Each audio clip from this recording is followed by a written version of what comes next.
What's going on, everybody? C4 here, and welcome back to the 32 Team 7-round mock draft series, where we today start with the beginning of part 2, I guess, teams that don't have a first round pick, and we're just going to go with the lowest of those. And we're starting with the Cleveland Browns, whose first selection in the 2019 draft is the 49th pick in the second round. Now, no team has got the amount of hype that the Browns have got this offseason. I guess maybe rightfully so, with the trade to bring in Odell Beckham Jr.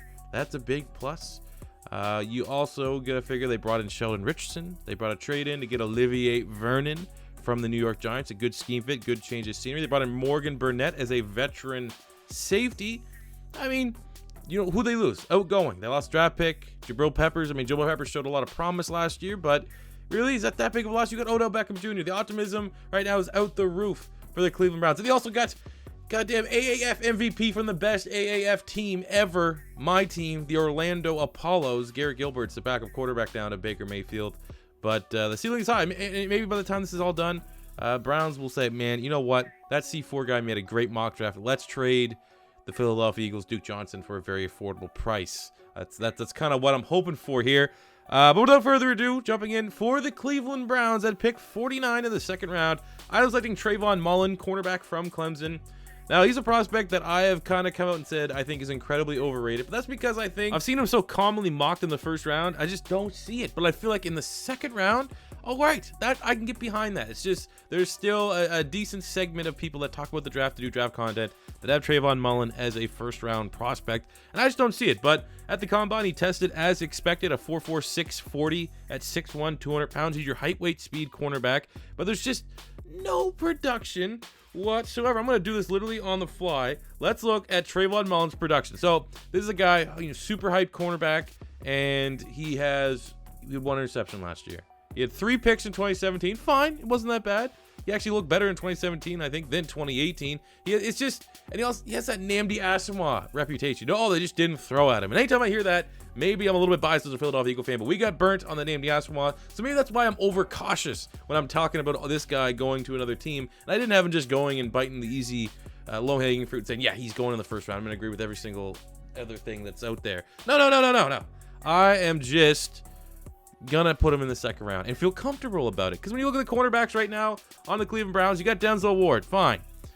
Outside of that, not a lot there. I legitimately think if TRAYVON MULLEN can get into camp and develop, he could emerge as a starter at some point. I more so think and view him as a 2020 starter, but right now, you know, there's some upside there. There's definitely some upside and some potential to get tapped into. Just for me, ultimately, the reason why I think he's overrated is because of all the first round grades. But I think for the Cleveland Browns in the second round, a corner that is really good at tackling, man coverage is a strength, and I think year 2 he could develop into that potential starter long term with Denzel Ward.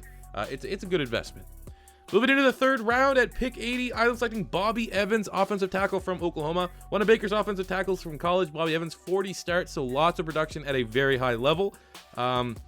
Most scouts, because obviously limited about a tape and my own scouting notes on offensive linemen, they all seem to have the same positives about him. He's undersized, so he has good footwork, good mobility, love his hand usage, and I kind of think the Browns' offensive tackle situation might be the weakest on the team. Chris Hubbard and Greg Robinson as your starter. You have Desmond Harrison, who you got last year as an ultimate project type offensive tackle.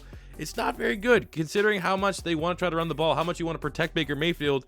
Their tackle situation is not what it once was when you had old Joe Thomas out there. I'm not saying Bobby Evans is going to come in and start right away, but with this being arguably their biggest weakness, I think there's upside that Bobby Evans can eventually earn a starting position throughout the year, if not win it outright during the camp. But Chris Hubbard's average.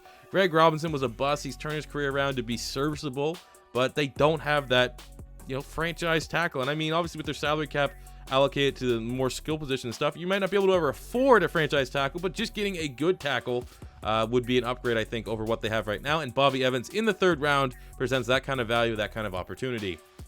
Going into the fourth round at pick 119, I was selecting JAQUON Johnson, safety from Miami. His stock fell down pretty far due to a down year at Miami. Had an average combine, but if you looked at his tape in 2017, where some people thought he was going to declare, he looked like you know, a top 3 safety in that class. He looked like a bona fide second-round pick. So I'm weighing that tape. I'm weighing how good he looked last year and kind of counteracting, you know, the average combine and the slightly down year this season. You know, 4th round. I feel like 4th round is an adequate fall. He's a strong tackler, a very aggressive player with some good coverage ability. Definitely needs to develop a little bit, get a little bit looser in the hips. But with the safety depth lacking right now in the Cleveland Browns, you have Morgan Burnett, Demarius Randall, and Morgan Burnett's, you know, a short-term option. Beyond that, I've never heard of the depth.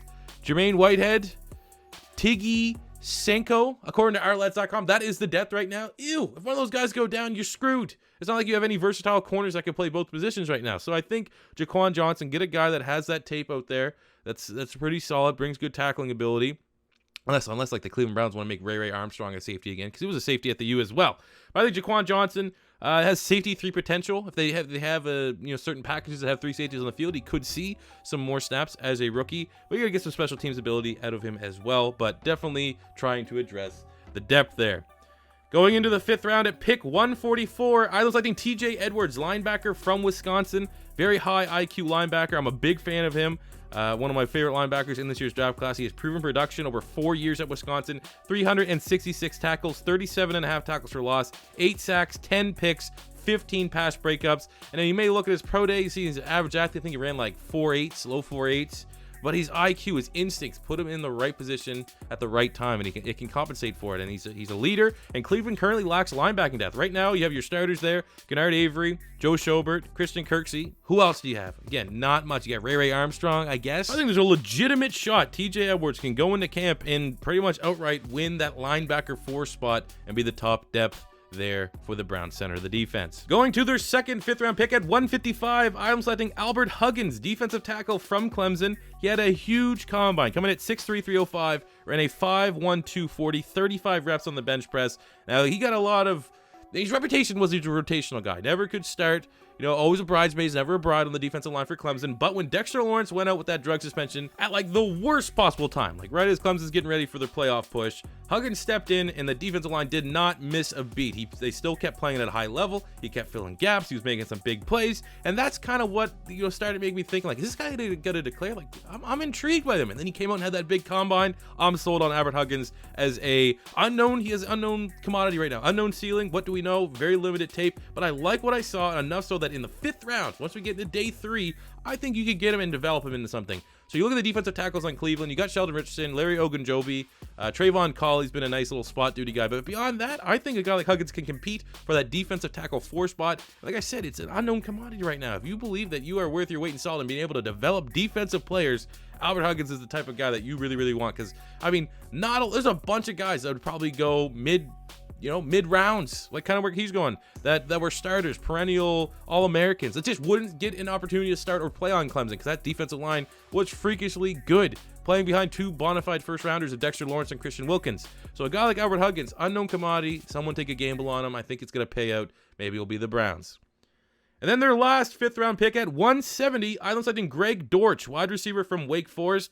Brings in some pretty good speed. He's quicker than fast, but still has some good speed, running high 4.4s at his pro day. Good hands. He's a prototypical slot wide receiver, but you get a lot of special teams ability. He was one of the best returners in college football. And really, when you look at the slot depth right now in the Cleveland Browns, there's a lack of that depth behind Jarvis Landry. If, just knock on wood, if something ever happened. I mean, you had to flex around some players. Odell can play on the inside, but there's not a proven guy that is being groomed to be that top slot depth. And when you have, it's in your game plan, clearly, with a guy like Jarvis to have a strong slot wide receiver. A guy like Greg Dortch can emerge as that top depth and be groomed so that if anything ever happens to Jarvis Landry, he can step in without missing a beat. Plus, he brings up that special teams ability, so you could free up, if they have Antonio Callaway right now on kick returning duty, you could free him up just so you can focus more on running routes and playing wide receiver. I remember like last year they had him play wide receiver and special teams to punish him. Obviously, A+ coaching there. Friggin' we're not even gonna bring up that coach's name. Now they got Freddie Kitchens. We're not even gonna mention he who now should not be ever mentioned around the Cleveland Browns. Isn't he like working with the Bengals or something right now? But yeah, get top slot depth behind Jarvis Landry, and that is what Greg Dortch can do. And he will free up some more playmakers to stay on the field and not worry about special teams, because that is what he can offer. Going into the 6th round to pick 189, I was selecting Austin Bryant, defensive end from Clemson. Going back to Clemson, a guy like Austin Bryant is one of those guys that comes up. Is it the player or is it the scheme? Is he actually an underrated player, or was he in his stats, benefit to the just freaks that Clemson had on the defensive line? I mean, he's an average athlete, but his production was really good. Over the last 2 years at Clemson, 95 tackles, 30 TFLs, and 17 sacks. So, again, kind of like Albert Huggins, unknown commodity. We don't really know what's really there. Take the gamble. It might actually pay out. I think he can earn a spot as a rotational edge rusher as a rookie with some upside to develop. I mean, there's not a lot of concern right there. You got Myles Garrett, Olivier Vernon, Chad Thomas, the 3rd round pick last year out of Miami, Chris Smith, Anthony Zetto. Like, those guys are all pretty decent. So add another name to the mix in Austin Bryant. Worst case scenario, he's a practice squad player. And then finish up the draft in the 7th round at pick 221. Ireland selecting ALIZE MACK, tight end from Notre Dame. He had an average combine, which hurts his stock just a little bit, combined with some off-the-field issues that were quite minor. It was more so academic, but I mean, that probably will come up and be something teams weigh. When it comes to, like, is he gonna be able to win the playbook and all this stuff?